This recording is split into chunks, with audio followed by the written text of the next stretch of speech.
today there are going to be 4 concepts that I'm going to go over, and I couldn't get a mock client. So I'm just going to use it in terms of if I did have a client and what they might be saying in a good circumstance to use these 4 things. And so these 4 things are going to be ultimate attribution error, Aron's 36 questions, empathy, and Sternberg's triangle. So ultimate attribution error, the way that I'm understanding it is if maybe a client were discriminating against a certain group or experiencing discrimination, a certain way to use ultimate attribution error is to explain to them the findings of this error and what it really means, so that you can kind of bring it to their attention, what's going on and why, because this happens in a lot of circumstances.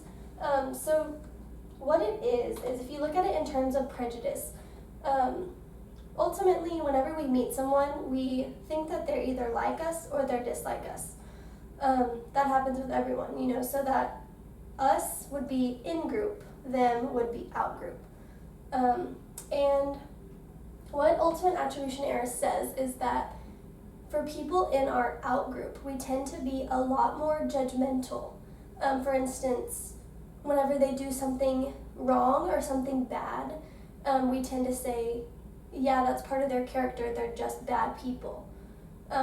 It's a good example to think of prejudice, even with labels, white people, black people, in a college or a high school, popular kids, not popular kids. It happens everywhere.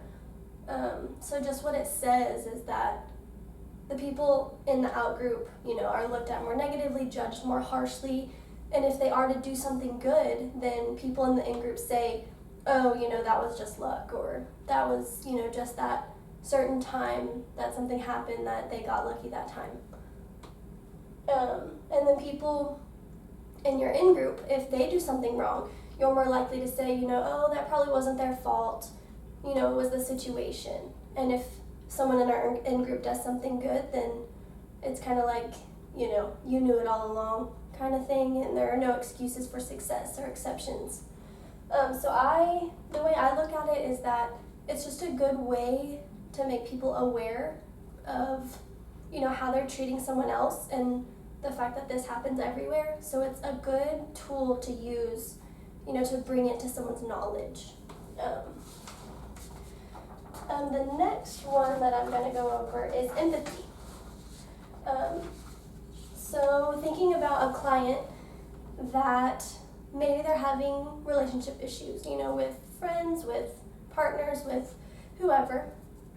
And there is a huge difference between empathy and sympathy, because sympathy is, someone comes to you and tells you, my mother died or something, and you're just there like, oh, I'm sorry that happened to you, at least you had a mother, or you had her for this amount of time, you should be thankful. And so sympathy is really not helpful to anyone, to any situation. And so for a client who treats things that way, if you are to discuss their relationships and get deeper into the reasons why they're having issues, and you find that that's the way that they handle situations, you could teach them about empathy, which is a huge part of a counselor's job anyways. And to explain it to a client, empathy versus sympathy. Empathy is being and feeling with someone, while sympathy is feeling for them. And so empathy is all about being vulnerable, and that's what people are afraid of. So you just have to really teach them, the connection that comes from vulnerability and comes from empathy. And Brene Brown's 4 components of empathy are perspective taking is the first one, meaning really understanding and seeing something from someone else's point of view, and understanding that regardless of what you think, that's their truth. That is how they feel, that is how it is for them. And you have to see it from their point of view. That goes right to the second, is staying out of judgment. So you can't really tell them that they're wrong. You have to understand where they're coming from, and you can't judge based on what you think or what you believe, because you need to feel what they're feeling. The third is recognizing the emotion in another person. So if someone, like for instance, someone's mother dies, you just have to take on that feeling. They're really sad and probably lost in that moment and just really deep down in this hole, and you have to communicate that you recognize that emotion, and you get down there with them and you really feel what they're feeling, and you express it to them, even to say, I don't know what to say right now, but I'm here for you. And sometimes that's all people need to hear.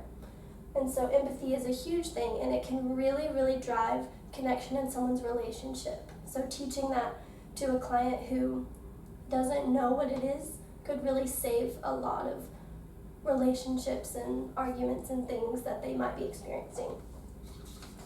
The third one is Aron 36 questions. And so I have actually never used this before, but I find it so interesting. So what these 36 questions do is increase intimacy between two people. And I found that can be people who are newly dating, who just met, friends, lifelong partners, anything. So what this does, just like empathy is, it increases vulnerability, meaning that you're letting someone in, and you're really hearing them and hearing what's important to them. Some examples of these questions. And it even says that, this can foster falling in love, which is so interesting. But, it's understandable. Some of the questions, how close and warm is your family? Do you feel like your childhood was happier than most people's? That's just not a question that is on the surface. That's very deep into, someone's life and how someone is. And so, there's 36 questions. I read that it takes about 45 minutes. So this would be a really good homework assignment for, in couples counseling, or an individual who says that they're having issues in their relationship. I think that giving them Aron's 36 questions could really increase that intimacy and, make those people closer. And so that would be a good tool for, someone who might be lacking intimacy in their relationship. And that leads us to Sternberg's triangle, which I have already used with clients, actually.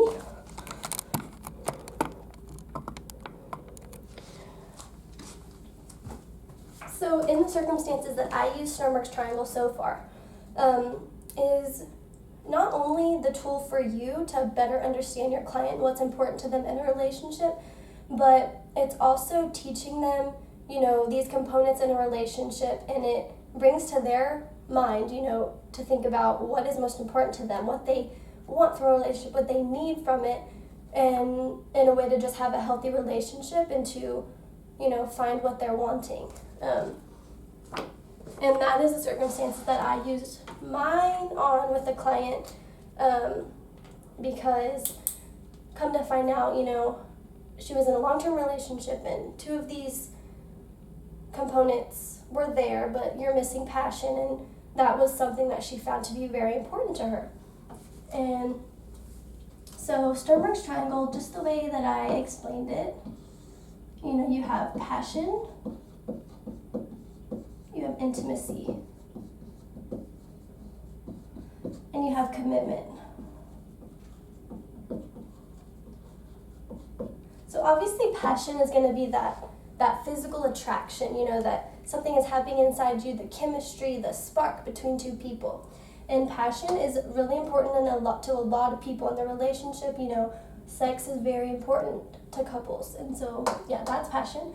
Intimacy, I find that people get really confused as to what intimacy is. Intimacy does not mean physical. Intimacy is emotional. It's a liking between two people. It's that friendship, that bond that you have, being able to talk to someone and have someone support you. And so that's what intimacy means. And I was having to really explain that to clients, that's the friendship part, and passion is something completely different. Passion is not intimacy. They're different. And then commitment is the agreement to be exclusive. To be in an exclusive relationship with two people.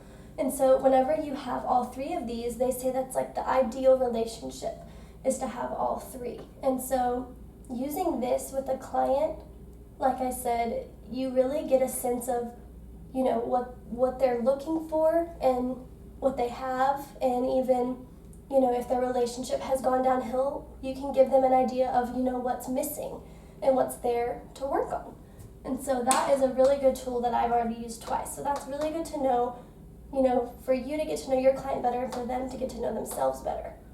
So that is good. That's all 4 things.